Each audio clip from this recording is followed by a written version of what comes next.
Et comme tous les matins, on prend le pouls des entreprises. Erwan Rouxel est avec nous. Bonjour et bienvenue.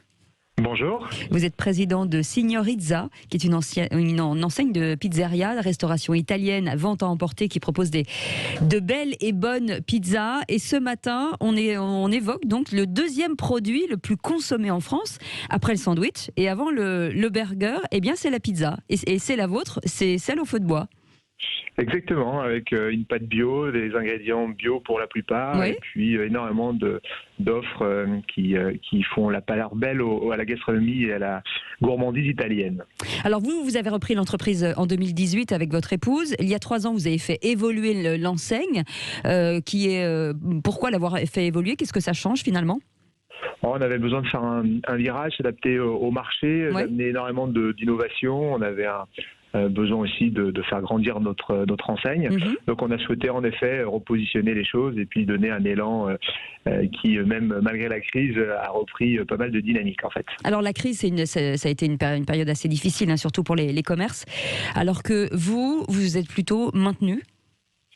Écoutez, on a surtout, après un moment de sidération, fait en sorte de nous sécuriser et puis de sécuriser l'ensemble de nos franchisés, parce que 2/3 de notre parc de restaurants est détenu par des franchisés.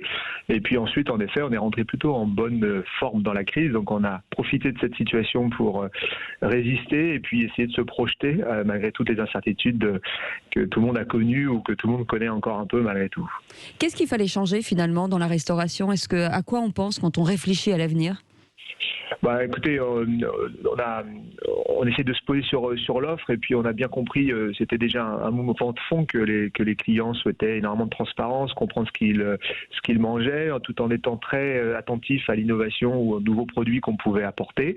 Donc on a confirmé cet élan-là.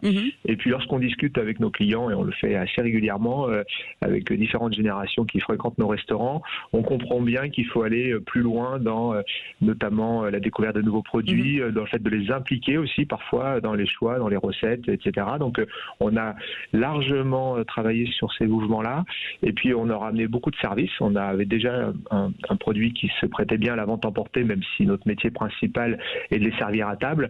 Et puis on a développé des styles click and collect, de réservation en ligne pour la reprise notamment, et puis la livraison qui est un mouvement qui s'est décuplé ces derniers mois. Voilà, donc on a travaillé sur tous ces sujets-là en même temps. Alors le marché français de la pizza se porte plutôt pas mal puisque c'est le premier marché mondial avec les États-Unis, mais devant l'Italie, ce qui est assez étonnant. Oui, en effet, c'est toujours le paradoxe, mais on en est fiers. Et puis, du coup, on a notre tonalité française à amener sur le marché. Ouais. On le fait avec beaucoup de passion, je pense, pour l'ensemble des restaurateurs qui proposent ce type de produit et nous tout particulièrement. Et ce qui est incroyable, c'est que c'est presque le produit le plus transgénérationnel et quelles que soient les populations. Exactement, et ça c'est tout à fait intéressant parce qu'en effet on mange des pizzas alors, dès lors qu'on apprend à aller au restaurant, on le mange avec ses grands-parents également au restaurant, donc c'est extrêmement transgénérationnel, c'est également pour tous les prix. Enfin franchement aujourd'hui on peut manger une pizza de très bonne qualité à 9-10 euros, ce qui veut dire qu'on n'a pas un sujet de porte-monnaie très, très précis, et puis il est rassembleur en fait, hein. C'est aussi un produit qu'on partage, c'est convivial, on peut le manger assez régulièrement, on a des produits extrêmement sains que l'on met sur nos pizzas, donc voilà, ça a beaucoup de succès aussi, je pense, pour ces raisons-là. Et puis sur une offre de qualité comme la vôtre, hein, celle de Signorizza, est-ce que la concurrence reste forte ? Écoutez, le marché est extrêmement dynamique. Le nombre d'opérateurs n'a pas forcément augmenté. Ce que l'on peut voir, c'est qu'il y a une vraie montée en gamme du marché. Donc ça, c'est tout à fait intéressant. Chacun a son ADN ou sa singularité. La nôtre, elle est très précise. On fait des pizzas au feu de bois. On travaille des produits bio. On va chercher nos produits chez nos producteurs. Donc la concurrence, elle existe et puis elle est saine. Il y a beaucoup de demandes. Donc je ne crois pas que ça soit un vrai sujet de compétition. Je pense que chacun a largement sa place et la nôtre particulièrement. Alors vous avez forcément votre place. Vous avez aujourd'hui 22 restaurants en France et beaucoup d'ouvertures à venir. Oui, en effet, les phénomènes de la crise fait qu'on a retardé un certain nombre de projets qui étaient déjà en cours. Pour autant, on a 14 restaurants à ouvrir d'ici la fin de l'année. On a commencé début mai notre programme. Donc c'est bien, c'est dynamique, ça donne aussi beaucoup d'élan à l'ensemble de notre groupe.